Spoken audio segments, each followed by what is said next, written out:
TG, una buona giornata a tutti voi telespettatori, ben ritrovati nei nostri studi.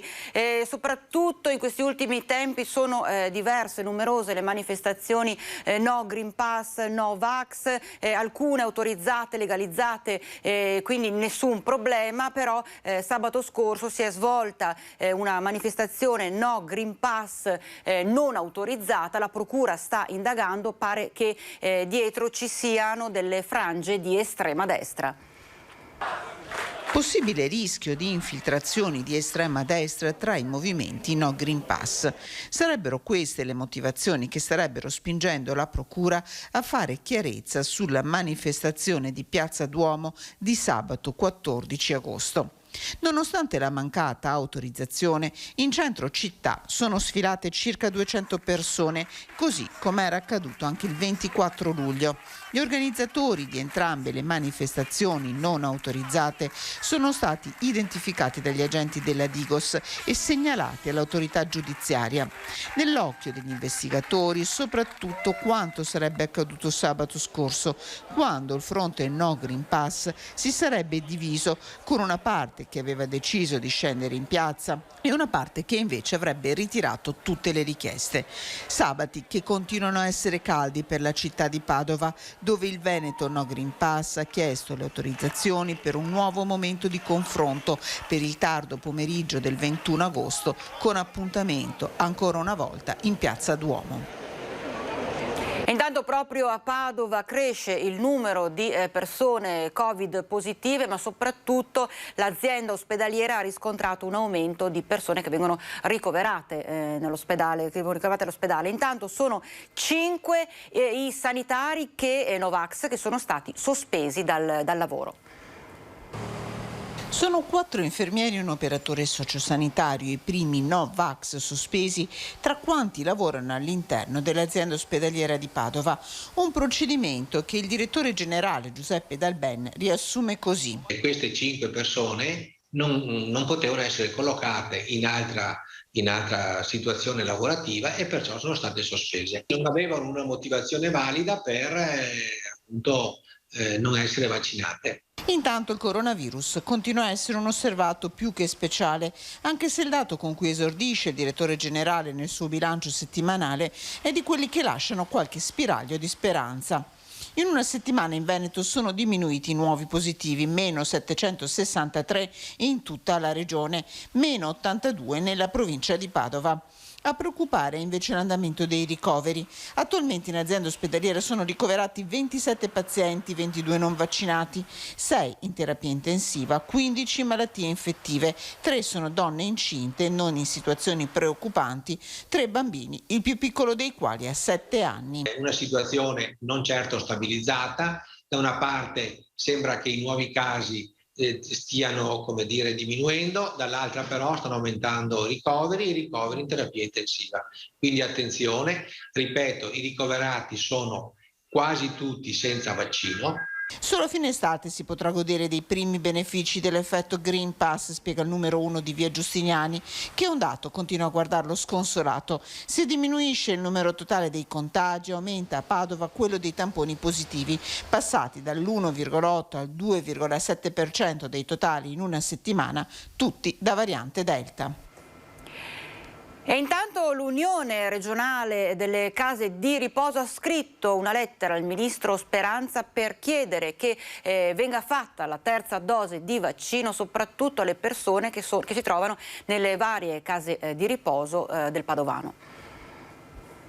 Feste di fine anno con vaccino nelle case di riposo di tutta la regione, le prime a essere rientrate nel piano di copertura dopo l'arrivo delle dosi di Pfizer. Da allora sono passati più di 8 mesi e chi gestisce le residenze per anziani li ha ben chiari i tempi. Il Green Pass vale 9 mesi, il tempo sta per scadere. Per questo Roberto Volpe, presidente dell'Uripa, l'unione che riunisce il 95% delle RSA in Veneto, ha preso carta e penna e scritto tra gli altri al ministro Speranza e al commissario Figliuolo, interrogandoli sulla terza dose per le persone più fragili. Noi abbiamo semplicemente detto pensateci, perché noi una quarta, quinta ondata ormai abbiamo perso anche la numerazione, non saremo in grado di reggerla e che non capiti ancora una volta che ci si accorge che la terza dose poteva essere utile quando magari abbiamo già gli ospiti potenzialmente contagiati.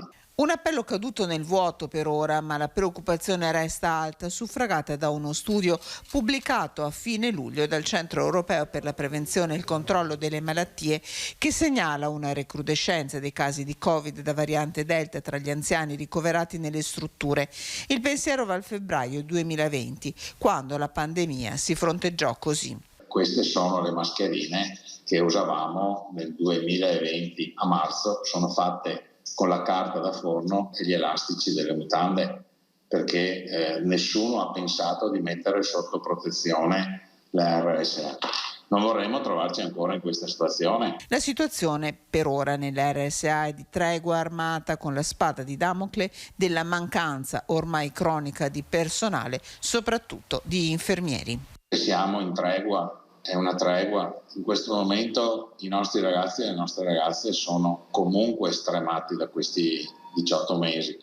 Lei considera che anche per la carenza del personale stiamo veramente facendo fatica a darle ferie a questi ragazzi che sono stati per 18 mesi al fronte.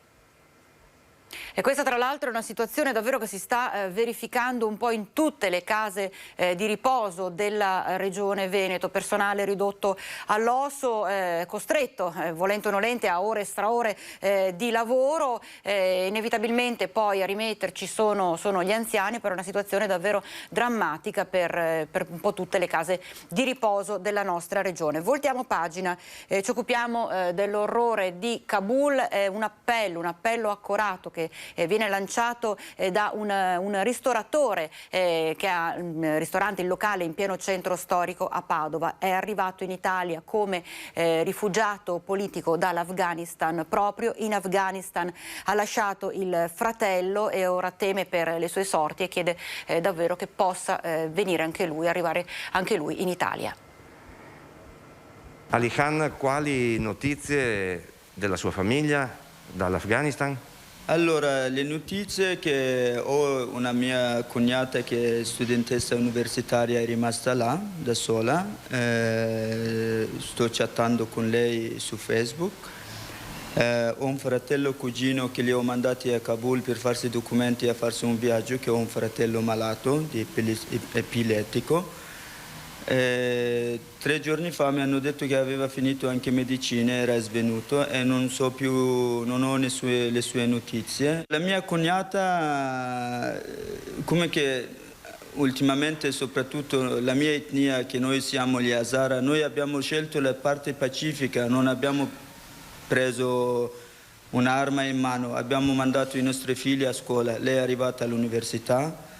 Adesso ultimamente 2 anni fa abbiamo deciso di mandare a Kabul a studiare e finire la sua università, eravamo molto fieri, purtroppo oggi non può più studiare, è chiusa a casa e piange, dice che io pensavo per un futuro, in realtà il futuro è finito qua.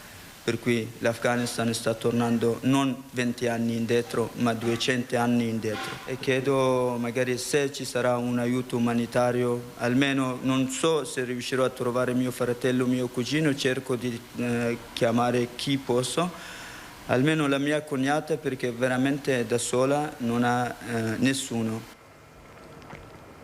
Intanto sono positive invece le notizie che riguardano Zara, l'attivista afghana che era bloccata a Kabul e a breve potrà riabbracciare il fratello, che è un ristoratore anche lui, però a Venezia. Ringrazia giornalisti, politici, amici, Ahmed Ahmadi in un lungo post pubblicato su Facebook. Zara è salva. Notizia tanto lapidaria quanto attesa e commovente. Il ristoratore afghano trapiantato a Venezia, che nei giorni scorsi ha rivolto numerosi appelli affinché sua sorella, attivista e imprenditrice bloccata a Kabul dai talebani, riuscisse a raggiungerlo in Italia, e ora scrive il suo: È salva, affidato ai social, è un liberatorio sospiro di sollievo che scrolla di dosso il dolore, l'incertezza, la concitazione di queste ore infernali in cui è piombato l'Afghanistan. La notizia del rientro, spiega, è stata tenuta nascosta dalle 4:30 di stamane fino all'ufficialità che conferma Zara in mani sicure. Zara è finalmente al sicuro sotto la protezione dei nostri militari. La bellissima notizia è arrivata all'alba. Presto arriverà a Venezia e stiamo preparando davvero una bella sorpresa per il suo arrivo. E la politica si stringe nell'abbraccio simbolico dopo giorni in cui il Ministero della Difesa, il mondo della diplomazia si sono adoperati e non solo per il rientro di Zara. Dobbiamo attivare subito come Europa corridoi umanitari, canali legali di accesso per consentire ai profughi e a queste persone di raggiungere posti sicuri. Rischiano la vita, rischiano il loro futuro. Non possiamo girarci dall'altra parte. Operare con l'Europa per attivare corridoi umanitari e canali d'accoglienza per donne e bambini che stanno vivendo ore drammatiche, l'opinione condivisa dalla politica, cui fanno eco le parole di Ahmed, fratello di Zara. Il popolo del mondo ha un cuore debole per l'Afghanistan, tocchiamolo. E a proposito di Zara, si è appreso che lei assieme ad altri 201 afghani dovrebbero arrivare all'aeroporto di Fiumicino tra mezzogiorno e l'una, quindi tra poco, e verrà attivata per tutti, così come è accaduto in occasione degli altri voli che sono arrivati tra lunedì e mercoledì a Leonardo da Vinci da Kabul nell'ambito del ponte aereo organizzato dalla Difesa, la profilassi sanitaria anti-Covid che si svolgerà proprio all'interno dell'aeroporto, e dopodiché gli afghani lasceranno lo scalo romano a bordo di un pullman dell'esercito già parcheggiati sul piazzale antistante l'ingresso del terminal per essere trasferite in apposite strutture individuate a loro dedicate, e Zara di conseguenza potrà andare ad abbracciare il fratello. Noi ci fermiamo per qualche minuto.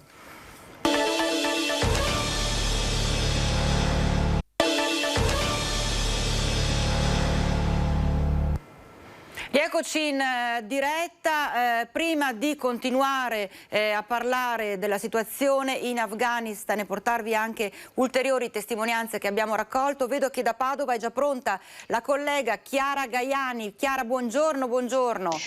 Buongiorno Vanessa e buongiorno a tutti i telespettatori. Abbiamo toccato diversi temi oggi che riguardavano proprio Padova, a cominciare dall'aumento proprio di persone ricoverate in azienda ospedaliera, l'appello che appunto è anche la comunicazione che ha fatto il direttore generale per quanto riguarda le sospensioni di 5 lavoratori. Oggi dovrebbero fare anche il discorso delle vaccinazioni ai più giovani. Sì, oggi ti confermo che tra pochi minuti inizierà l'aggiornamento settimanale quotidiano da parte dell'ULSS 6. Ti aggiungo per inciso che è stato sospeso in queste ore anche un medico che lavora all'ospedale di Schiavonia, penso che di questo ci daranno anche conto, e farà sicuramente l'ULSS 6 il punto sulla campagna di vaccinazioni che sappiamo è in capo proprio all'ULSS 6 Euganea per quanto riguarda il territorio di Padova, con l'appoggio importante perché gestisce un intero padiglione nell'area grandissima delle vaccinazioni che è stata allestita in fiera a Padova da parte dell'azienda ospedaliera. Vaccinazioni che però pare, complice ovviamente il periodo di Ferragosto, quindi il periodo di vacanze, stiano subendo un rallentamento. Quindi di questi numeri ti daremo conto sicuramente vi daremo conto nelle edizioni di questa sera dopo l'aggiornamento da parte dell'ULSS 6 Euganea. Se mi permetti, rispetto a quanto appunto ci raccontavi, abbiamo sentito ieri le preoccupazioni da parte del direttore generale dell'azienda ospedaliera Giuseppe Dal Ben per l'incremento del numero di ricoveri per la maggior parte proprio di persone che non sono vaccinate, anche se c'era un dato positivo che è stato sottolineato, questa leggera flessione del numero dei contagi in tutta la regione del Veneto, che speriamo sia una tendenza che si mantenga. Un collega ieri al direttore generale aveva proprio chiesto in modo mirato: ma secondo lei quando si vedrà l'effetto Green Pass? Diceva entro la fine del mese, la risposta del direttore generale. Vanessa, No, anche Vai. perché io, tra l'altro adesso c'è in ballo la questione della durata di questo Green Pass, perché adesso è quello che sta preoccupando le persone. Si è pensato alla proroga dai 9 mesi all'anno, però ancora tutto molto, molto vago, ecco.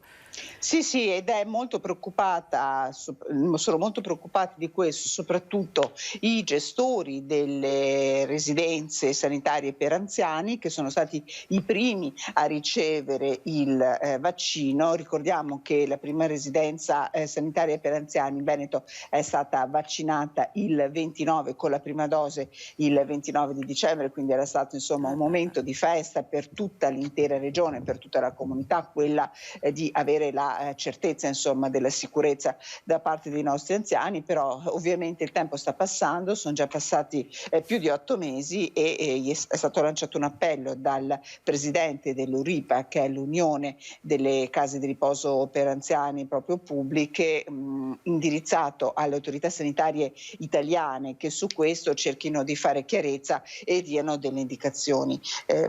Diciamo che ieri ho raccolto questo intervento e mi ha molto colpito, perché ho sentito proprio la difficoltà di questa persona, che è la difficoltà di chi ha operato insomma per tutti questi 18 mesi e mezzo, ormai insomma siamo vicini ai 2 anni con gli anziani, queste persone molto fragili, con il timore, soprattutto per chi va su e giù, per chi ha una vita come noi normale, di poterli contagiare. I primi momenti sono stati molto difficili. Mi ha spiegato, ha detto una frase che a me ha colpito moltissimo: siamo in un momento di tregua, ma ci sentiamo ancora al fronte, e penso che su questo le risposte debbano arrivare, spero arrivino davvero in tempi molto brevi, soprattutto per le categorie più fragili. Anche perché tra l'altro abbiamo trasmesso il servizio proprio poco fa, Chiara, la cosa che davvero ha lasciato anche un po' esterrefatti è quando ha mostrato la mascherina, quella mascherina raffazzonata in qualche maniera, perché non è certo una delle super mascherine che usiamo adesso. Tra l'altro, pensando anche, facciamo una parentesi, parlando dei costi che all'inizio erano lievitati alle stelle, adesso invece fortunatamente insomma sono tornate al costo normale. Comunque ecco, lui diceva, fin dall'inizio noi siamo stati lasciati abbandonati a noi stessi, abbiamo dovuto in qualche maniera riuscire a tappare i buchi e le crepe, però non è stato semplice, pensando proprio che si parla di persone molto fragili.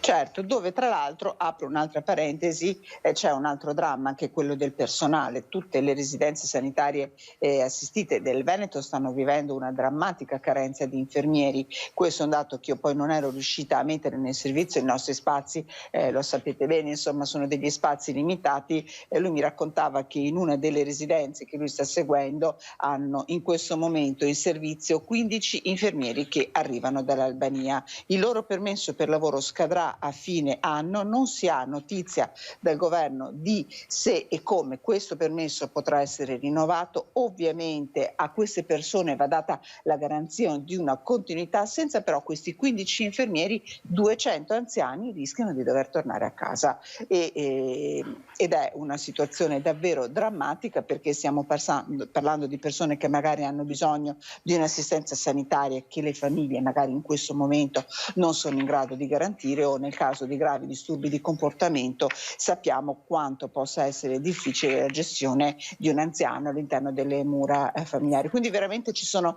tanti fronti aperti su cui insomma si spera che al più presto possano arrivare delle risposte. Ti darei un aggiornamento, Vanessa, se permetti, anche su quella che è la situazione bollente in questo momento in città e per quanto riguarda le manifestazioni no Green Pass che ci sono state nelle scorse settimane. L'ultima sabato scorso, vigilia di Ferragosto, che non era stata autorizzata dalla Questura di Padova, così come la prima, quella del 24 di luglio. La Digos ha identificato tutte le persone che hanno partecipato a questa manifestazione e gli organizzatori degli organizzatori nomi sono stati segnalati all'autorità giudiziaria. Il rischio, secondo la procura che sta cercando di fare chiarezza su questo, è che ci siano delle infiltrazioni da parte dell'estrema destra all'interno di questi gruppi, quindi è una situazione che le autorità cittadine a Padova stanno monitorando. Nel frattempo il Veneto No Green Pass ha annunciato e sta pubblicizzando sui suoi canali social una nuova manifestazione che ci sarà sabato pomeriggio alle 18 in Piazza Duomo. Chiara, ne approfitto visto che ti ho in collegamento perché da Padova ci avete inviato un servizio di un terribile incidente stradale che è avvenuto a Piazzola. Guardiamolo assieme e poi ci ritroviamo. Le immagini della Polo bianca accartocciata raccontano il dramma che stanno vivendo due famiglie in queste ore. Era circa l'1 di notte quando la piccola utilitaria è uscita di strada in via Presina a Piazzola sul Brenta, un lungo rettilineo con vari incroci. Per estrarre i due occupanti, entrambi residenti nel Vicentino, un 21enne di Schiavon che era alla guida e una 22enne di Marostica seduta al suo fianco, è stato necessario l'intervento dei vigili del fuoco. Le condizioni della ragazza in particolare sono apparse da subito gravissime. Entrambi sono stati stabilizzati dai sanitari del SUEM e trasportati all'ospedale di Padova, dove sono ricoverati in prognosi riservata. Sul posto i carabinieri di Cittadella che hanno compiuto tutti i rilievi. Insomma, ennesimo incidente stradale gravissimo, abbiamo visto. Chiara, altra cronaca da Padova c'è oggi? Ecco, no, io chiuderei questo collegamento con due buone notizie perché si cercavano due persone, un ragazzo di 16 anni che è scomparso martedì mattina da Monselice e una signora di 34 anni di Padova che mancava da casa, vive in zona San Lazzaro dal 3 di agosto, entrambi sono stati ritrovati, il ragazzo è tornato a casa, è stato individuato alla stazione di Verona, ha già riabbracciato i suoi familiari, c'era grande preoccupazione per la sua sorte avendo solo 16 anni. I carabinieri hanno ritrovato proprio ad Asiago invece la 34enne che anche lei è ritornata a casa. Sì, tra l'altro mi ricordo che avevamo fatto l'appello soprattutto del ragazzino di 16 anni, ma stavano bene entrambi ovviamente, sono stati trovati in buone condizioni. Sono entrambi in buone condizioni. E si è capito perché si erano allontanati?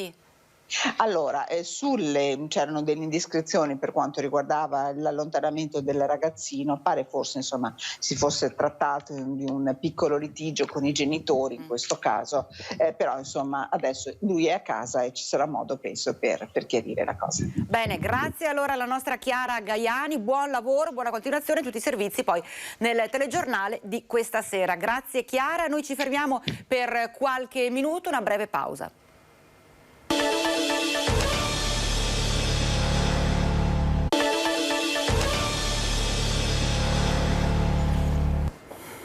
C'è molta preoccupazione per il futuro delle donne di Kabul, parla così una ristoratrice afghana che si trova a Venezia, che ha lasciato in Afghanistan soprattutto la sorella e le nipoti, è molto preoccupata sul destino, sul futuro delle due ragazze, ma sentiamola. Il futuro per le donne è un buio, proprio buio, che saranno tutti chiusi a casa e le schiave. Io lo dico, lo chiamo come schiave dei uomini, perché non avranno mai quel diritto di uscire e di presentarsi come che chi sono veramente e cosa ne pensano. Non avranno mai quella libertà. Maria, afghana e residente a Venezia da 5 anni dove lavora, socia di una catena di ristorazione etnica, teme per la sua famiglia a Kabul. Ore infuocate in cui le donne restano barricate in casa per il timore che i talebani le trasformino in schiave. Le strade della città sono popolate solo da uomini. Guarda alle nipoti, 3 ragazzine, e al futuro che potrebbero avere con l'escalation di violenze che si prospetta, nonostante l'annuncio dei miliziani talebani che promettono non ci saranno persecuzioni, con la specifica che però tutto sarà regolato dalla Sharia, che è un codice non scritto, pertanto soggetto ad interpretazioni estremiste. Anche Maria, come tanti in Italia, si appella all'aiuto delle autorità. Io li voglio, in qualsiasi modo io provo di farli uscire farli uscire, perché ho le nipote, tutte giovani che stanno vivendo con quella paura che i talebani ci portano come le loro schiave.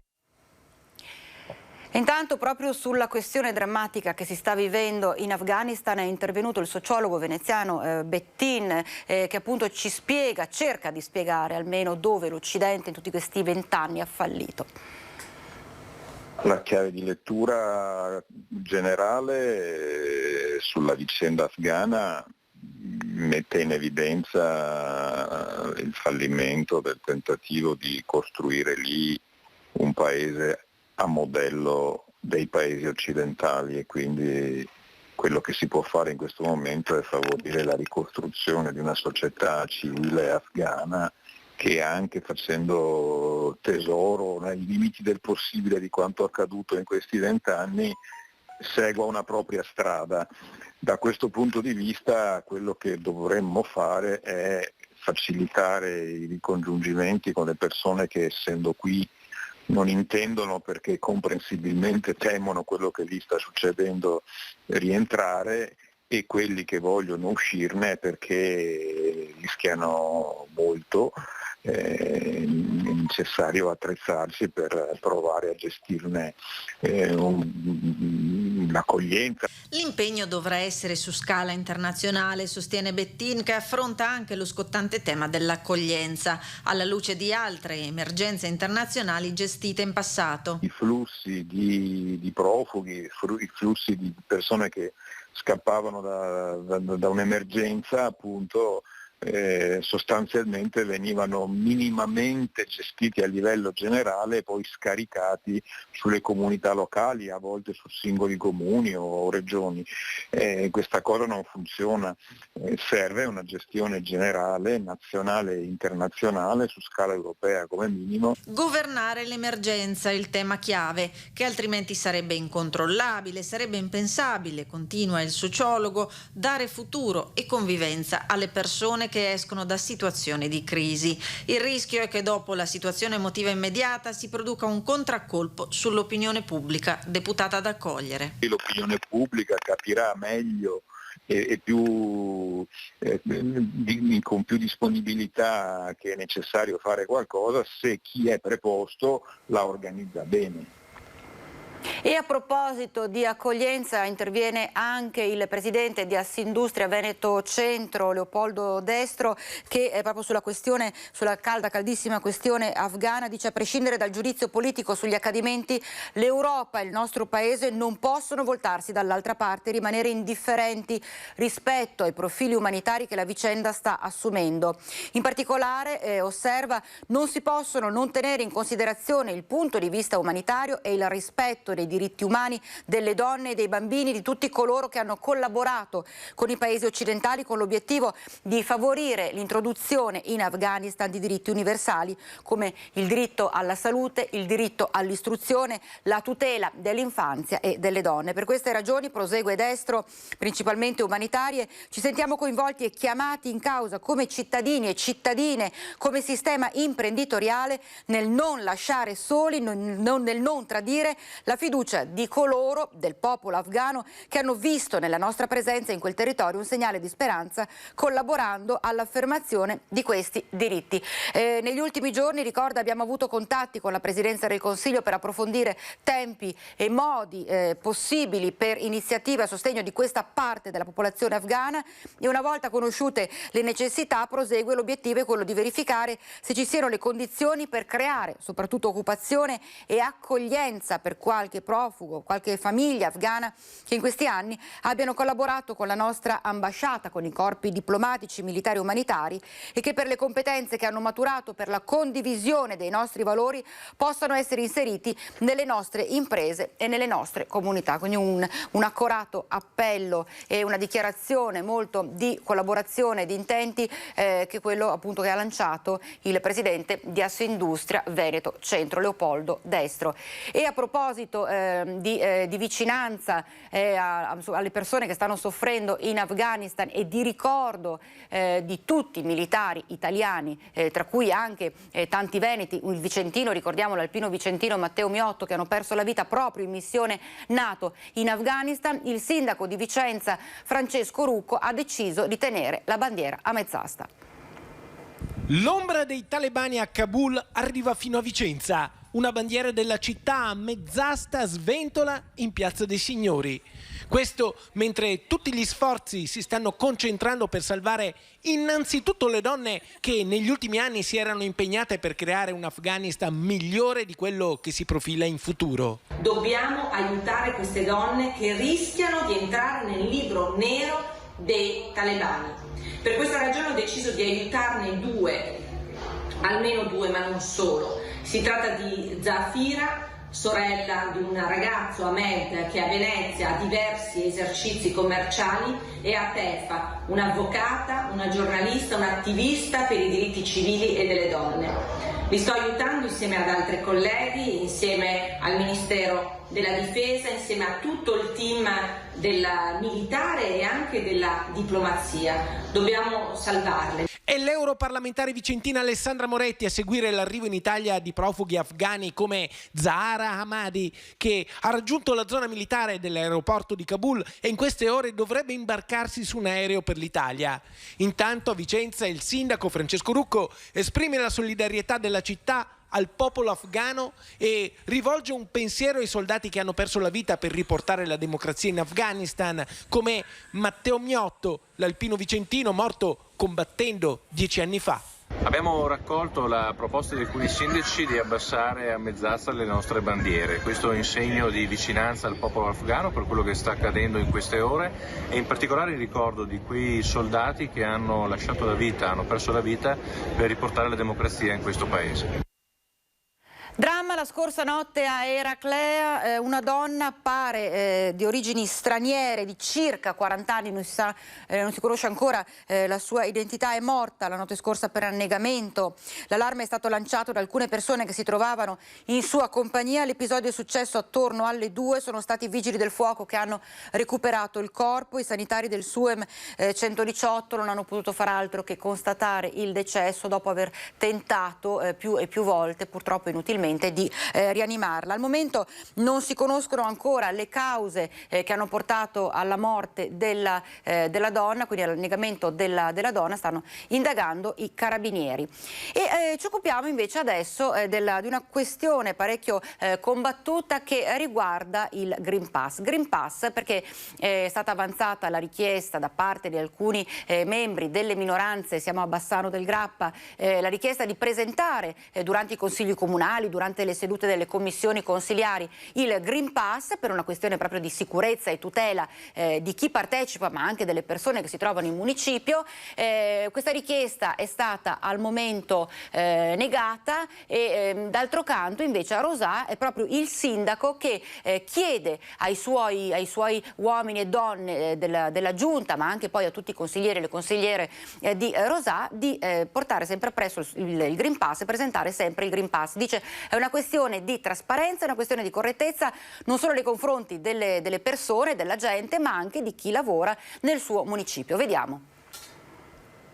Chiediamo che in tutte le prossime sedute del Consiglio Comunale e delle commissioni dove partecipano i consiglieri sia verificato che chi partecipa in presenza in un ambiente chiuso esibisca il Green Pass. Così qualche giorno fa al nostro microfono il consigliere comunale Roberto Campagnolo, parlando della lettera che le opposizioni hanno inviato al presidente del Consiglio Comunale di Bassano, Stefano Facchin.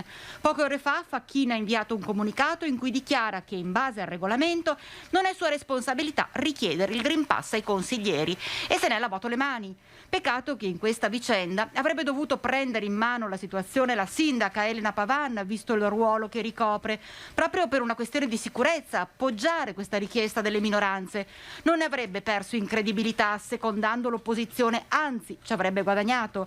Perlomeno avrebbe potuto seguire, e non è mai tardi, cara sindaca, le orme del collega di Rosà Paolo Bordignon, tra l'altro pure lui Lega, che senza porsi il minimo dubbio ha preso una decisione ferma. Credo che un amministratore deve avere una correttezza prima di tutto verso i cittadini, dopodiché anche verso le persone che lavorano all'interno della struttura pubblica. E noi come amministratori dobbiamo dare un esempio, per cui la possibilità di far vedere, di mettere in tranquillità i cittadini, ma soprattutto anche le persone che lavorano dentro, posizionando il Green Pass su una busta chiusa per riservatezza, perché non è un'imposizione la mia, ma è un invito. Dopodiché credo che è il segno di correttezza massima che si possa avere. Nel prossimo Consiglio Comunale volevo allargarlo anche all'opposizione, perché è giusto, da consiglieri comunali anche loro hanno questi obblighi. Dai suoi, che risposta ha avuto? Beh, i ragazzi addirittura sono stati loro anche a spingere per farlo, per cui credo che sia un segno di maturità, ma un segno anche di trasparenza verso i cittadini. Un segno di rispetto, di trasparenza, di correttezza verso cittadini e cittadine e chi lavora per il comune. Bordignone è andato oltre le normative poco chiare, ha preso una decisione per il bene della sua comunità, senza pensare ai colori politici, ma solo al rispetto delle persone e soprattutto del ruolo che ricopre. Chi ha orecchie da intendere.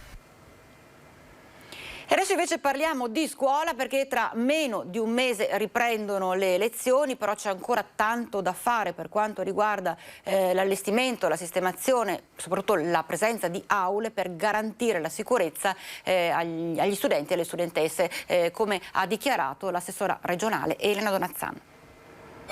Suono della campanella il 13 settembre per il nuovo anno scolastico, che tutti auspicano sia in presenza al 100% il più possibile in sicurezza. La vera novità sarà quella del Green Pass, obbligatorio per il personale docente e ATA. Coloro che ne saranno sprovvisti vengono considerati assenti ingiustificati e dopo 5 giorni verranno sospesi dal servizio senza stipendio. Le polemiche non mancano, anche se alla fine in Veneto sembra siano rimasti pochi insegnanti non ancora vaccinati. Quanti esattamente però ancora non si sa, visto che la privacy impedisce all'ufficio scolastico di incrociare i propri dati con quelli dell'anagrafe vaccinale. Si dovrà quindi attendere il 13 settembre per vedere sul campo quanti non esibiranno la certificazione verde al preside. Sul fronte organici, dopo le 4.000 nomine in ruolo di questi giorni e le 16.000 supplenze che dovrebbero arrivare per fine mese, l'anno scolastico dovrebbe cominciare a regime. Stanziate dal governo risorse sia per organico aggiuntivo che per gli spazi necessari a garantire il distanziamento. Il ministro Bianchi ha messo a disposizione risorse anche per il Veneto per risolvere il problema. Abbiamo oggi circa 1200 classi in tutto il Veneto mancanti, ovvero la composizione delle classi è magari di 24 ragazzi, pensiamo alle scuole superiori, 22, 24, 25 ragazzi, i distanziamenti nel luogo fisico previsto non sono rispettati e quindi c'è bisogno di andare altrove a recuperare delle classi. Vuol dire anche avere messo delle risorse per moduli che pro tempore possono diventare utili per le classi o affittare altri luoghi. Sul fronte trasporti le prefetture sono al lavoro per risolvere le criticità emerse alla fine dello scorso anno scolastico. Il CTS, perché noi dipendiamo dalle regole nazionali, non possiamo inventarle noi in salsa veneta, diciamo così,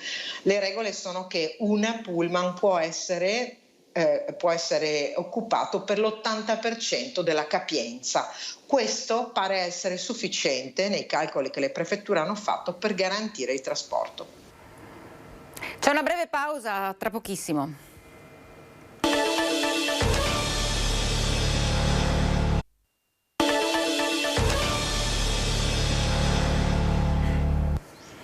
Siamo nuovamente in diretta Focus TG, abbiamo sentito prima della pausa qual è la situazione all'interno delle scuole della Regione Veneto, questione Green Pass, insegnanti, quant'altro, distanze di sicurezza soprattutto tra i ragazzi all'interno della scuola, quindi nelle aule e anche per quanto concerne il trasporto pubblico. Un altro argomento che interessa soprattutto i più giovani è quello legato allo sport, tra appunto presenza di Green Green Pass, possibilità o meno di averlo, portarlo, doverlo aver sempre con sé, insomma di tutto questo ci parla il nostro Alex Iuliano, che abbiamo ospite oggi. Alex, situazione Green Pass, come sta ripartendo, come si cerca di ripartire almeno, perché pare ci sia ancora confusione, inutile negarlo. Buongiorno Vanessa, la situazione in realtà è abbastanza complicata perché soprattutto per quello che riguarda l'attività dei settori giovanili sono davvero tante le famiglie che esprimono perplessità per quello che riguarda il ritorno all'attività sportiva. Cerchiamo di fare un po' di chiarezza, come capita spesso, come è capitato proprio qualche giorno fa insieme a te qui a Focus. Allora, per quello che riguarda la ripresa dell'attività sportiva giovanile, ricordiamo che c'è una grande differenza fra under 12 e ragazzi e ragazzine di più di 12 anni, perché insomma lì cambiano le prescrizioni, le normative e appunto le regole in vigore. Per quello che riguarda, dicevamo, la ripresa dell'attività sportiva, fa discutere la distinzione fra attività al chiuso e attività all'aperto e la morsa che si è stretta proprio su tutte quelle discipline sportive che si svolgono al chiuso. Il rischio qual è? È quello di vedere veramente assistere quasi in maniera inerte a una vera e propria moria di iscrizioni, di disponibilità a proseguire l'attività sportiva, un calo drastico nei tesseramenti. Noi seguiremo da vicino proprio durante la prossima settimana tante vicende che riguardano attività sportive come il volley, come il basket, come il nuoto, che si trovano in grande difficoltà per quello che riguarda il settore giovanile. Pensa, Vanessa, che proprio ieri abbiamo raccolto una testimonianza che vedremo nei nostri momenti di informazione, nei nostri appuntamenti di informazione nei prossimi giorni, una testimonianza importante di un presidente di una società di volley che addirittura deve rinunciare a tutto il settore giovanile, a tutta l'attività del settore giovanile, perché è stato subissato, preso di mira da decine di famiglie che si sono scagliate contro di lui, che non ha fatto altro che pretendere il rispetto di quello che è un protocollo sotto certi punti di vista discutibile, però è un protocollo che arriva dall'alto. Le società, i dirigenti, i presidenti devono adattarsi a quello, non possono trasgredire sotto questo punto di vista. Però ti segnalo davvero tanta sofferenza, tanta rabbia, tanta frustrazione e anche un pizzico di paura per quello che riguarda il settore giovanile degli sport al chiuso. Per quello che riguarda invece lo sport all'aperto, la fa da padrone, lo sappiamo, il calcio, ebbene qui i timori non sono tanto delle famiglie quanto degli addetti ai lavori. Perché? Perché lo abbiamo già spiegato proprio insieme a te. L'attività giovanile, il calcio giovanile riprenderà regolarmente senza obbligo di tamponi, senza obbligo di Green Pass, riprenderà regolarmente basandosi solo sulla presentazione dell'autocertificazione ogni 2 settimane. Questo cosa vuol dire?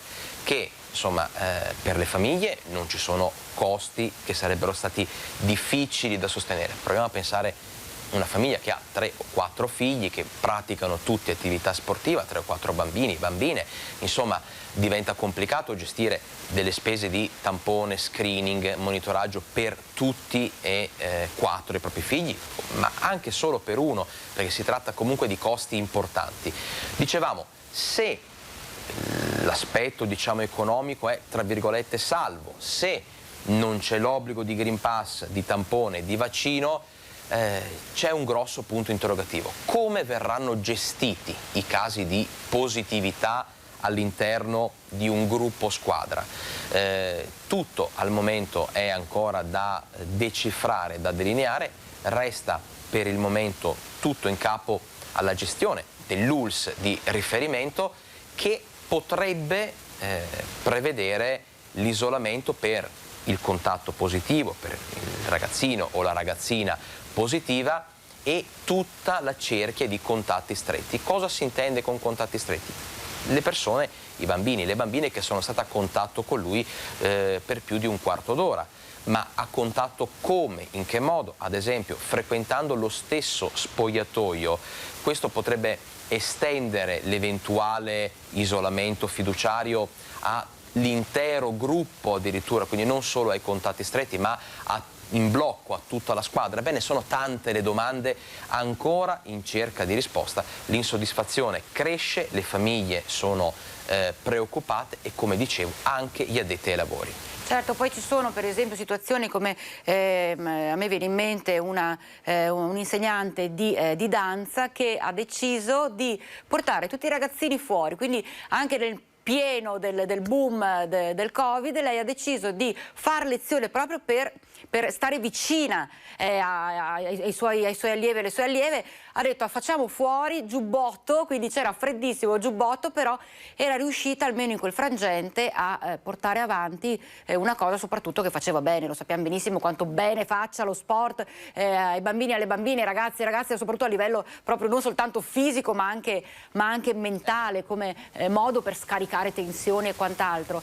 Adesso il rischio davvero è che, come sento anche tanti genitori, che il figlio stia a casa, si metta davanti alla televisione e cioè, tutta quella parte buona che c'era dedicata allo sport venga meno, quindi c'è un rischio forte anche proprio per questi giovani.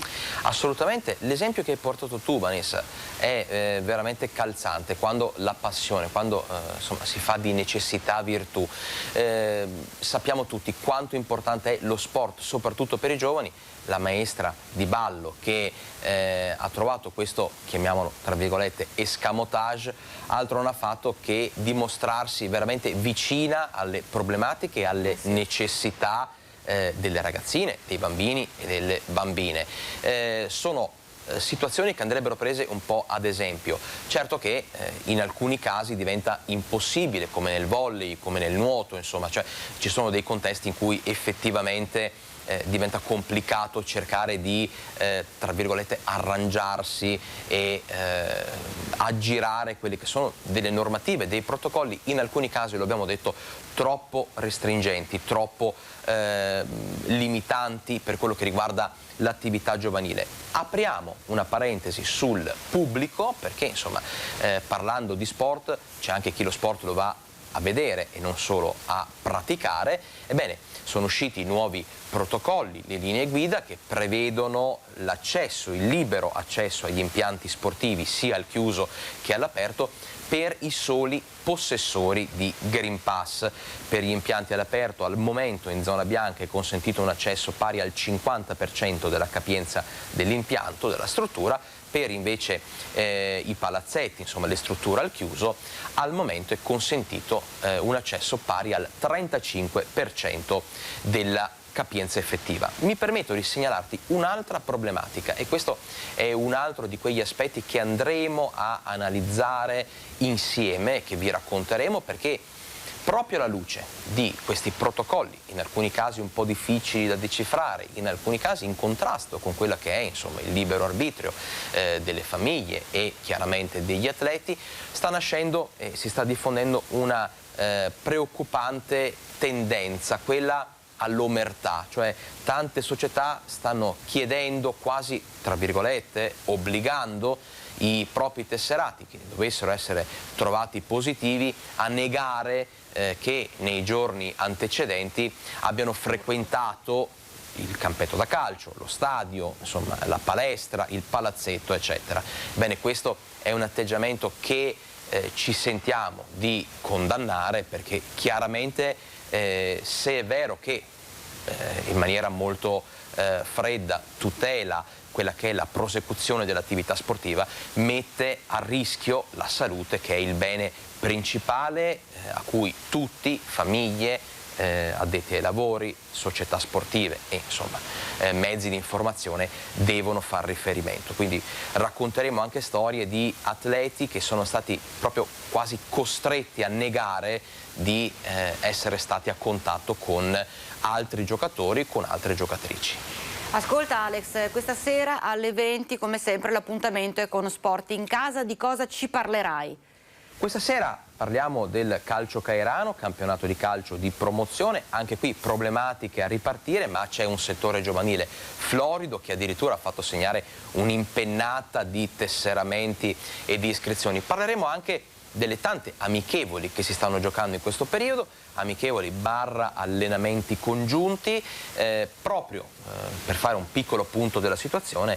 Nella giornata di ieri l'Unione Eurocassola ha battuto 3-1 l'Istrana, il Cartigliano, che è vicino insomma all'inizio del campionato, ha battuto 6-0 il Caldogno e la Luparense ha battuto 4-0 l'Abano. Vedremo le immagini, vedremo i gol, insomma si parla sia di problematiche, di criticità legate al mondo dello sport, ma finalmente anche di sport e di calcio giocato. Di sport e calcio giocati. Io prima di salutarti farei un appunto su una cosa. Tu hai accennato al discorso degli spogliatoi, perché da prendere in considerazione anche questa cosa. Fino alla conclusione dello scorso, ormai scorso anno sportivo, gli spogliatoi non potevano essere utilizzati. Ci sono novità? Cosa cambierà? Ecco, se puoi si sta lavorando anche su questo, Vanessa, perché ripeto, il protocollo, pensate quanto è paradossale la situazione.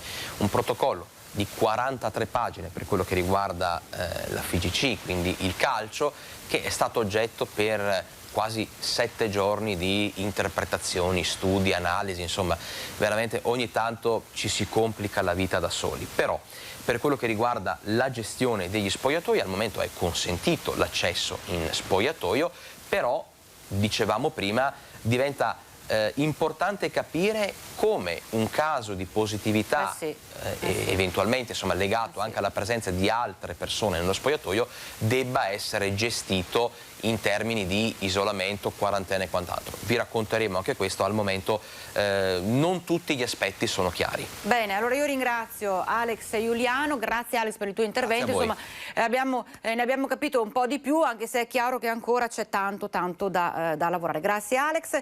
Adesso invece andiamo a Padova, perché un duro attacco di stampo fascista è arrivato all'assessore regionale Roberto Marcato.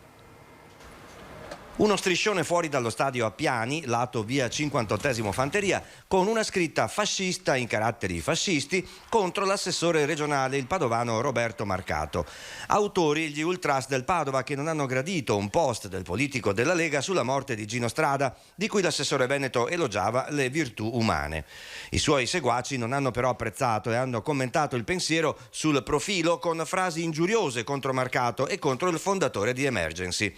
A quel punto l'assessore della Lega è intervenuto con parole dure come "via i fascisti dalla Lega", di qui l'evidente risentimento dell'estrema destra. Francamente non capisco questo attacco, visto che la mia posizione sui fascisti è nota da tempo. Sono molto sereno e sono profondamente convinto che nella Lega ci sono valori non negoziabili. I fascisti se ne facciano una ragione, ci ha detto al telefono Marcato. Ho sempre detto con fermezza quello che penso e non ho mai messo in discussione le mie convinzioni per un voto in più o per una carega. Credo che l'onestà intellettuale sia un patrimonio imprescindibile per un politico, ancora di più se amministratore. Da buon veneto mi sento assolutamente serenissimo. Sulla scritta apparsa allo stadio Appiani sta già indagando la Digos. E proprio all'assessore regionale Roberto Marcato è arrivato il sostegno del presidente del Consiglio Veneto Roberto Ciambetti.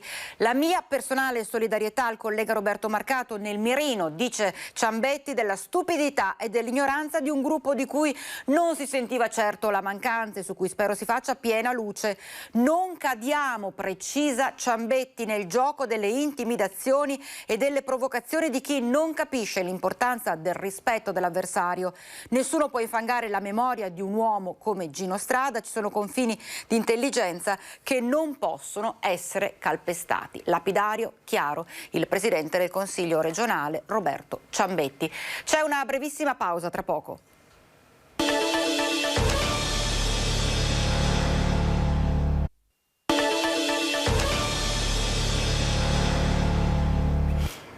E rieccoci in diretta, andiamo nel Bellunese, perché dopo una serie di furti e tentati furti nel comune di Arsiè, i cittadini hanno deciso di organizzarsi in una sorta di controlli di vicinato, e allora è proprio il sindaco Luca Strapazzon che lancia un appello.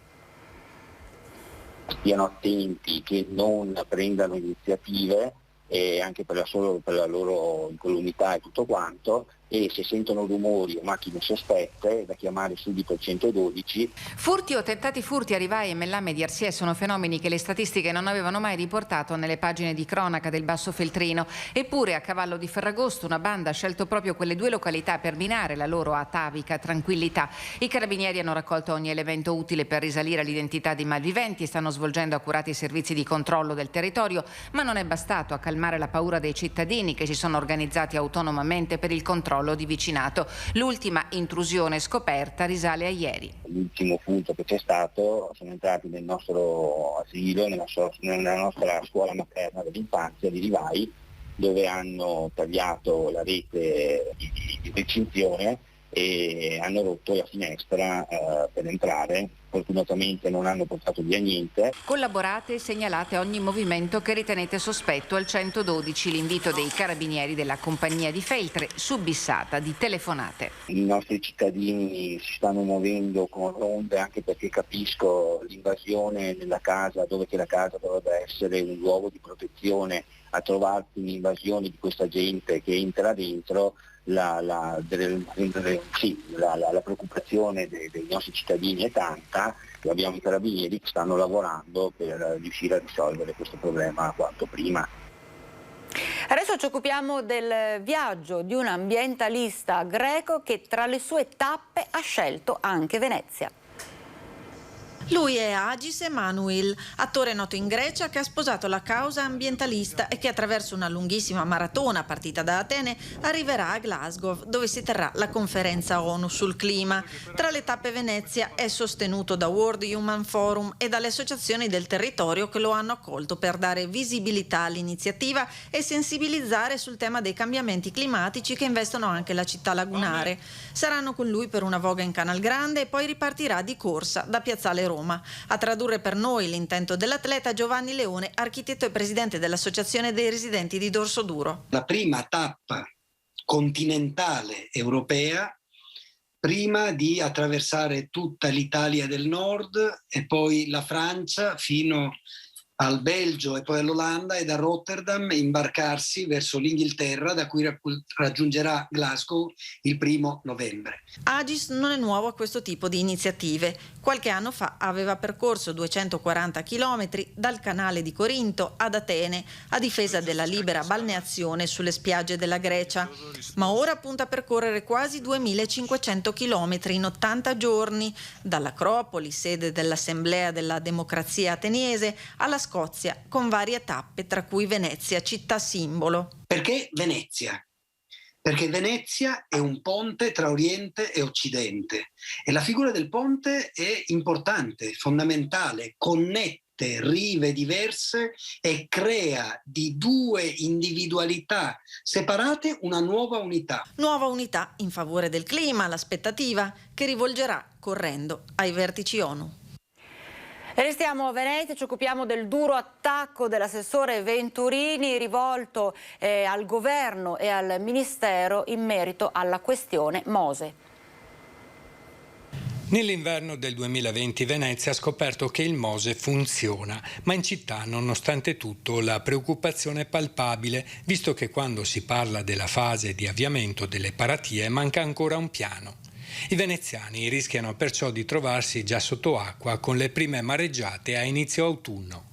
La scadenza del 31 dicembre 2021 per il fine dei lavori di quest'opera da 6 miliardi di euro si avvicina inesorabilmente. Il timore è che la data non venga rispettata e che il sistema di difesa sia ancora lontano dall'essere ultimato. A porsi più di qualche domanda riguardo alle preoccupazioni che attanagliano i cittadini è anche l'amministrazione del capoluogo.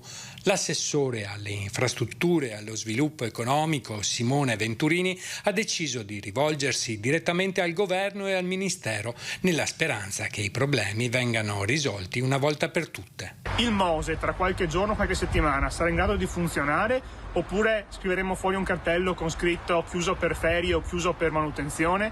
Ecco, In ottobre lo scorso anno abbiamo visto importanti maree, dobbiamo essere in grado di garantire il funzionamento del Mose per ottobre e anche prima se possibile. La seconda domanda che rivolgiamo al governo riguarda invece l'Agenzia per la Laguna, questo organismo creato lo scorso anno a Ferragosto senza coinvolgere in alcun modo il comune, che non ha mai funzionato e ha solo peggiorato le cose. Siamo ancora in tempo per sistemare questo nuovo ente che deve governare sulla laguna e sul Mose. È impossibile pensare che questo nuovo ente non veda coinvolta la città, quindi il comune e la città metropolitana. Causticamente, l'assessore Venturini vuole essere anche più chiaro. Le polemiche, le lettere ai veleni, le sospensioni, i commissariamenti, ecco basta. Venezia vuole risposte chiare e urgenti, non vuole più rinvii, non vuole più guerre sulla pelle dei veneziani. E a proposito di ambiente e rispetto dell'ambiente, anzi mancato rispetto dell'ambiente, andiamo a Vicenza dove continua il degrado, continuano ad essere abbandonati rifiuti in maniera sconsiderata e davvero il comune sta attuando la linea dura. La guerra dei rifiuti, ronde invisibili della polizia locale con l'autocivetta che sfugge ai radar degli incivili che abbandonano le pattumiere o le conferiscono in modo sbagliato.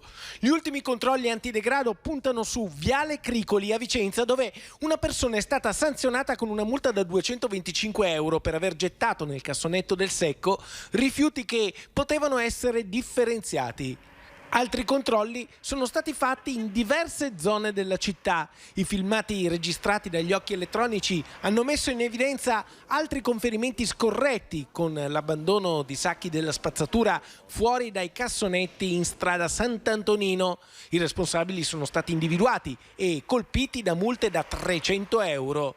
Sul marciapiede di Via Palestro qualcuno però ha superato tutti i limiti, abbandonando addirittura un divano e dei pezzi di mobili.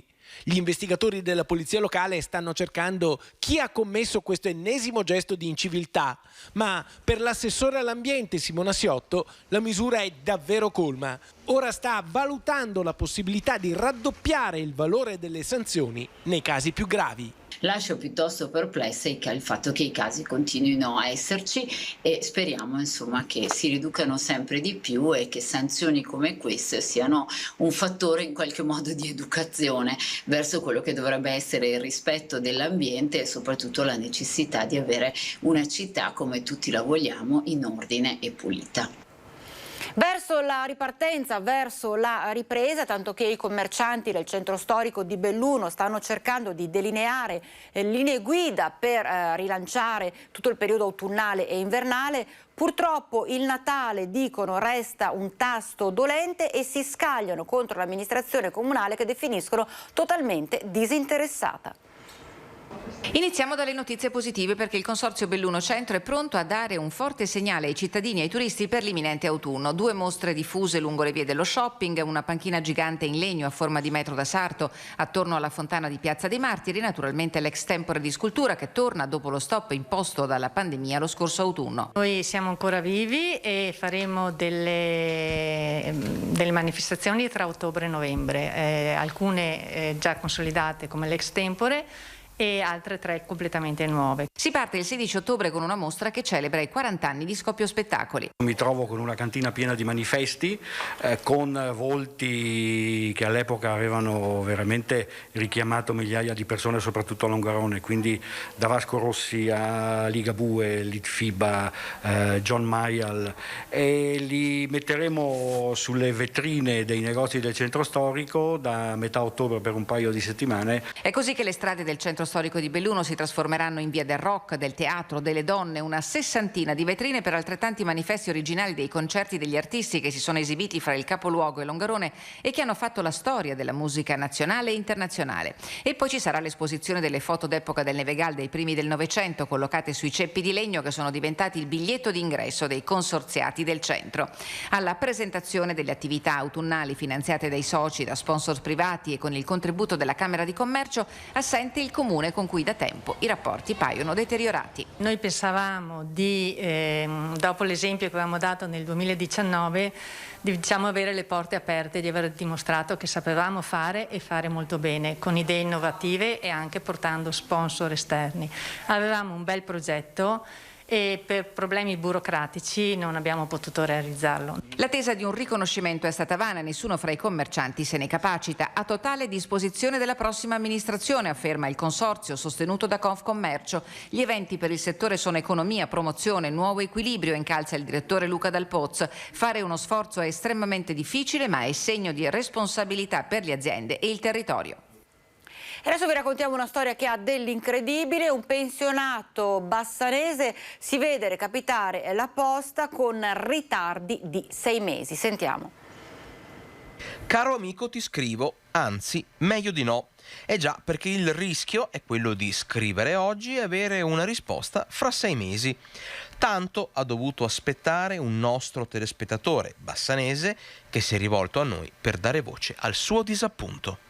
Da quest'anno, dall'inizio del 2021, lei ha cominciato a riscontrare dei problemi con il servizio postale. La posta non le viene recapitata con regolarità in via Beata Giovanna. Che cosa sta succedendo? Niente, io al 13 di gennaio di quest'anno ho fatto la visita specialistica all'ospedale e i risultati non mi arrivavano, perciò ho deciso di ritornare all'ospedale e chiedere, mi hanno dato le copie. E quelle che avevamo spedito il 21 gennaio, che l'ospedale ha spedito, l'ho ricevuto 6 mesi dopo. Questo è ridicolo. 6 mesi per ricevere il referto di una visita.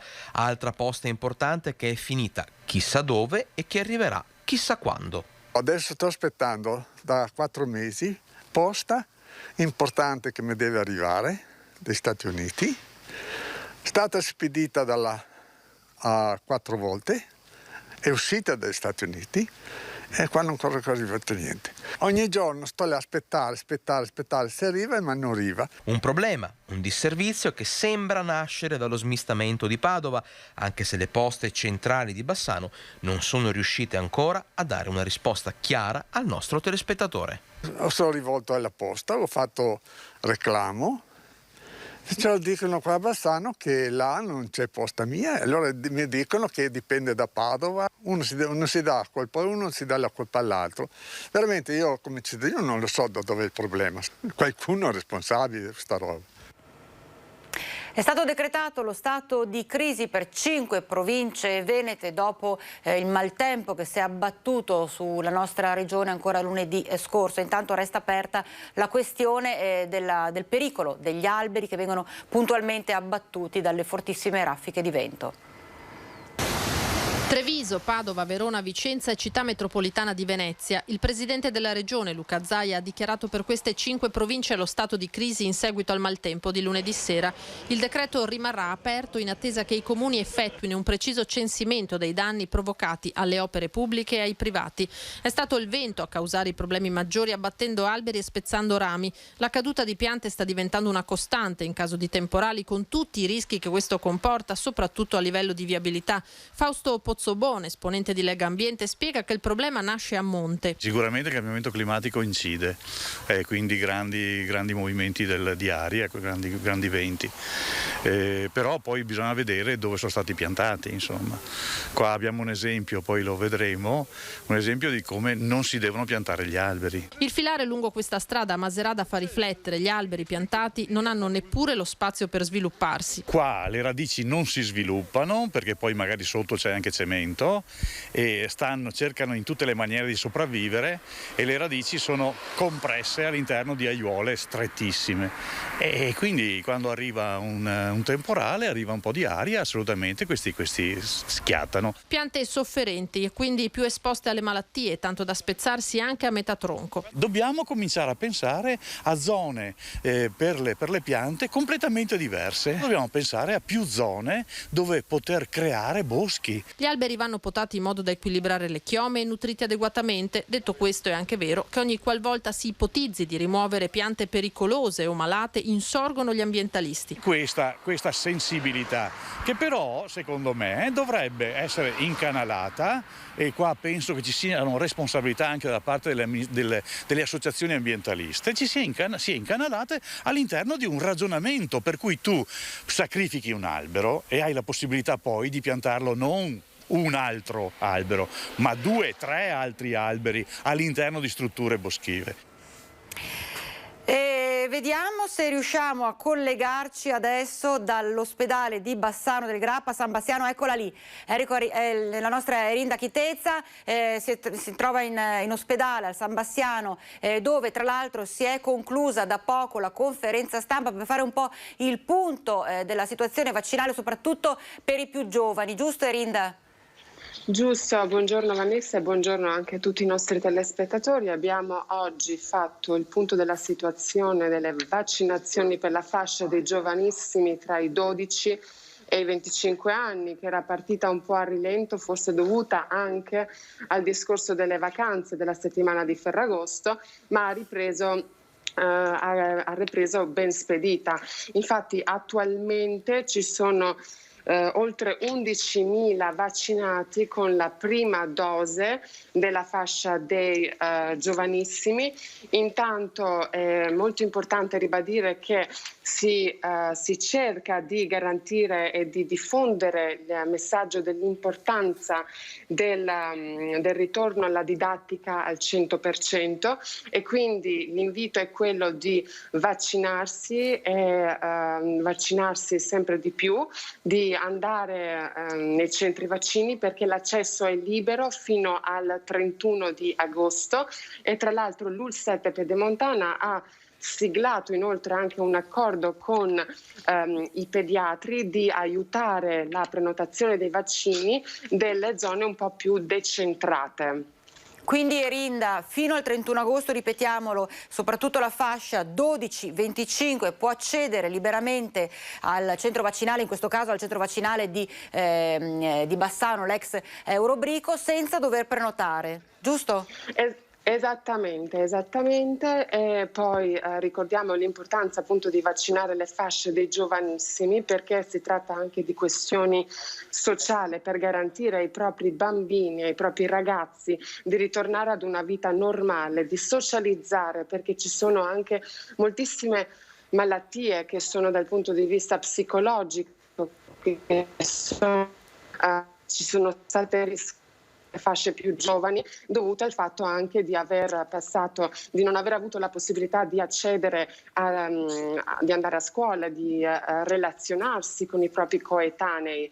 Quindi è molto importante, perché anche le fasce dei giovanissimi si possono ammalare, possono contagiare. Tra l'altro ci hanno ricordato oggi infatti che c'è il primo caso di ricovero di una bambina nata prematura all'ospedale di Sant'Orso.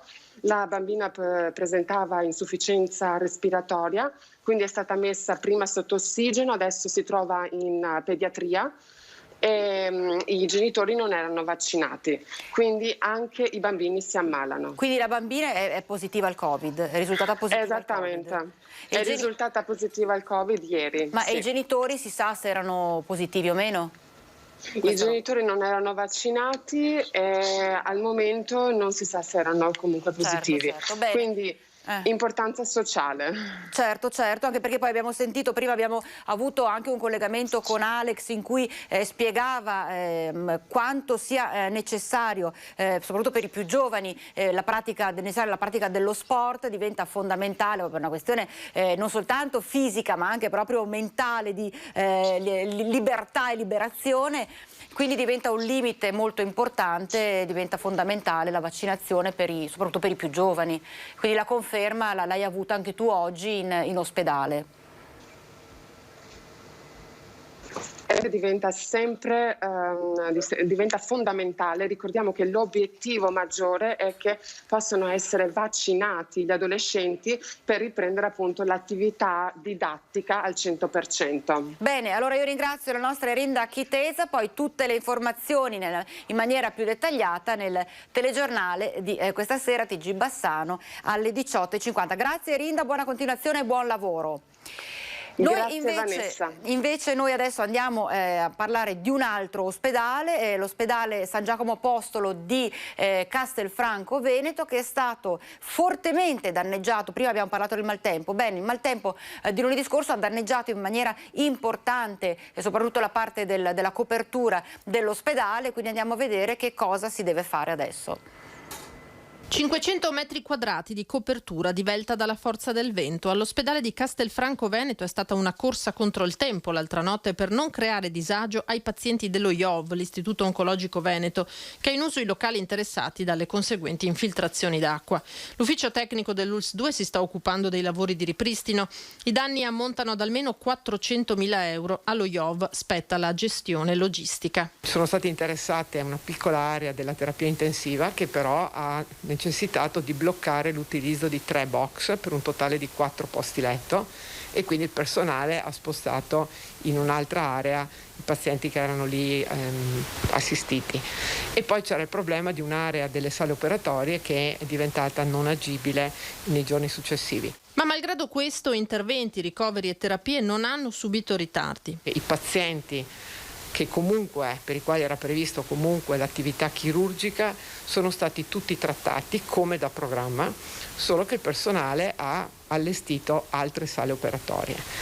Ugualmente per quanto riguarda la terapia intensiva, che sono previsti 6 posti letto attivi, in questo momento quelli agibili sono 4, abbiamo provveduto ad allestire in 2 stanze vicine, che sono comunque con i requisiti necessari, ulteriori 2 posti per garantire comunque sempre 6 posti letto.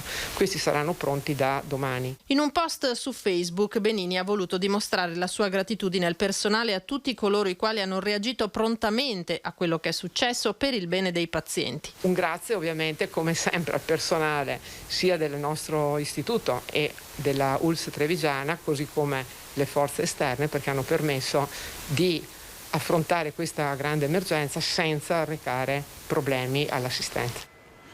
Adesso parliamo dei nuovi progetti sanitari rivolti a turisti che sono presenti sul litorale veneziano, e li annuncia il direttore generale dell'ULSS 4. Nel territorio dell'ASL 4 Veneto Orientale nel periodo estivo si raggiungono 26 milioni di presenze, quasi un terzo del comparto turistico dell'intera regione Veneto, numeri metropolitani che richiedono l'organizzazione di servizi sanitari adeguati. L'azienda da sempre mette a disposizione dell'attività sul litorale dei turisti, dialisi per turisti, punti di primo intervento, quindi la rete dell'emergenza urgenza. Siamo l'unica azienda che non riduce l'attività chirurgica e di ricovero durante l'estate, ma la aumenta, perché abbiamo appunto il ricovero dei turisti sugli ospedali sia di Jesolo che dell'entroterra. Aumentiamo i servizi di diagnosi e cura, la radiologia, il laboratorio, l'attività del Dipartimento di Prevenzione con tutta la catena dei controlli, e anche da qualche anno organizziamo un servizio di assistenza domiciliare per turisti. I turisti che accedono ai servizi sanitari hanno espresso un giudizio molto positivo nei riguardi sia dell'ambiente che del personale sanitario, anche per questo sono soddisfatti di passare le vacanze nelle nostre coste. I turisti vengono qui e vengono avendo la sicurezza di avere un sistema sanitario in grado di rispondere alle loro esigenze, sia di carattere urgente, e quindi ragione per cui abbiamo punti di primo intervento a Carle, a Bibione, a Cavallino, l'ospedale di Jesolo. È un'idea ancora in cantiere, ma per il futuro a Jesolo la ASL 4 ha intenzione di dare vita a nuovi progetti per i turisti. L'idea è di offrire dei pacchetti sanitari aggiuntivi a chi chiede attività programmata. E su questo fronte nel futuro organizzeremo anche pacchetti di prestazione per turisti che scelgono di venire in questa località anche solo per approfondire dal punto di vista diagnostico la loro situazione clinica, quindi ci stiamo organizzando per andare anche oltre l'aspetto dell'urgenza e emergenza. Nuovo tentativo di contraffazione del nome del formaggio Asiago. Arriva dal Cile e scatena l'ira di Nicola Finco. Il formaggio italiano, si sa, è fra i più conosciuti al mondo. E quando si parla dell'Asiago, anche oltreoceano fanno tanto di cappello. Accade però che in Cile sia in corso un tentativo di registrazione del nome Asiago per un formaggio che di Veneto, Vicentino, Altopianese non ha proprio nulla. Un altro attacco ai nostri prodotti locali, qualche settimana fa un attacco nei confronti del Prosecco, oggi stiamo parlando dell'Asiago. L'Asiago DOP è una filiera importantissima, stiamo parlando di più di 1300 allevamenti di bovini da latte, oltre 1 milione di forme di formaggio prodotte nelle province di Vicenza, Padova, Treviso e Trento, una filiera produttiva importantissima legata soprattutto ad un disciplinare, perché oggi avere un marchio di qualità, avere un marchio DOP significa avere un disciplinare rigido, quindi controlli serrati e la garanzia al consumatore di avere un prodotto di eccellenza. Il mondo del falso, che si basa sul successo e sull'appeal dei prodotti veneti e italiani nel mondo, minaccia l'export nostrano e molto spesso mancano azioni internazionali importanti per difendere il Made in Veneto. È proprio una gran bella iniziativa quella che vede protagonisti 3 alpinisti bellunesi che hanno aperto una nuova strada nelle Dolomiti e l'hanno intitolata a Gino Strada. La memoria di Gino Strada per sempre vivrà su una ripida parete di roccia alla nord-ovest di Cima Gea, nelle Dolomiti d'Oltrepiave, che si affaccia sul Cadore ed è accessibile dalla Val Cimoliana. L'impresa, compiuta lo scorso luglio da 3 noti alpinisti bellunesi, Luca Vallata, Davide Cassolle e Giacomo Demenec, è stata dedicata al fondatore di Emergency, morto il 13 agosto scorso. Abbiamo voluto dedicare la via a Gino Strada perché tutti e 3 in maniera assolutamente unanime riteniamo che sia uno degli italiani più importanti del nostro tempo, quindi ci sembrava davvero un gesto doveroso per mandare avanti la memoria, insomma, di Gino, di quello che ha fatto e della sua maniera di vedere il mondo e la vita. Aiutare le persone in difficoltà nel DNA di 2 dei 3 componenti della cordata, alpinisti e membri del soccorso alpino. Ci sta molto a cuore, secondo noi le persone che sono in difficoltà vanno in generale aiutate, quindi sebbene ci muoviamo in campi estremamente diversi abbiamo un comune denominatore, ovviamente non nelle azioni, lui ha dato un contributo incomparabilmente più importante del nostro, ecco. Però insomma ci sentiamo vicini a livello sentimentale alle sue azioni. Ecco. La scoperta di Cima Gea, molto poco conosciuta, grazie all'amicizia fra Luca Vallata e Mauro Corona, che aveva parlato dell'esistenza di questa parete inviolata che lui stesso aveva tentato e che era stata nelle mire di un altro alpinista, Ignazio Piussi. Una perlustrazione prima, 2 giorni di scalata poi, il 6 e 7 luglio scorsi, l'arrivo in vetta. La via ha uno sviluppo di circa 600 metri, ha difficoltà fino al 7° e il A2 si dice, e ha una roccia di non buona qualità. Sul momento i 3 alpinisti non hanno pensato al nome adatto per intitolare la loro via, ma alla morte di Gino Strada la decisione è stata unanime, così come l'entusiasmo che l'ha accolta questo pomeriggio quando la notizia è stata diffusa via social. Adesso abbiamo una notizia che arriva e riguarda proprio l'Imoco Volley, che si tira un sospiro di sollievo. Il caso di positività asintomatico riscontrato lunedì nel gruppo squadra composto da giocatrice staff, dai controlli effettuati tutti negativi, risultati dei tamponi, c'è quindi ottimismo dopo 3 giorni di allenamenti in casa via Zoom e per la ripresa dell'attività con i primi allenamenti in palestra, quindi in presenza. Domani giorno di riposo già programmato da calendario. Al mattino altro giro di tamponi per il gruppo squadra, se verranno confermati i risultati di oggi, quindi tutti negativi, da venerdì si riprenderà con il programma originario di allenamenti e verrà anche riproposto l'incontro stampa con atlete e staff alle 18 dopo l'allenamento a Rua di Feletto. Intanto domani pomeriggio, dopo i risultati dei tamponi, verrà comunicato il programma definitivo della giornata di venerdì. Questa era la nostra ultima notizia, vi ricordo gli appuntamenti questa sera: 18:50 TG Bassano, 19:15 TG Vicenza. Grazie per essere stati in nostra compagnia e una buona giornata a tutti e a tutte voi. Arrivederci.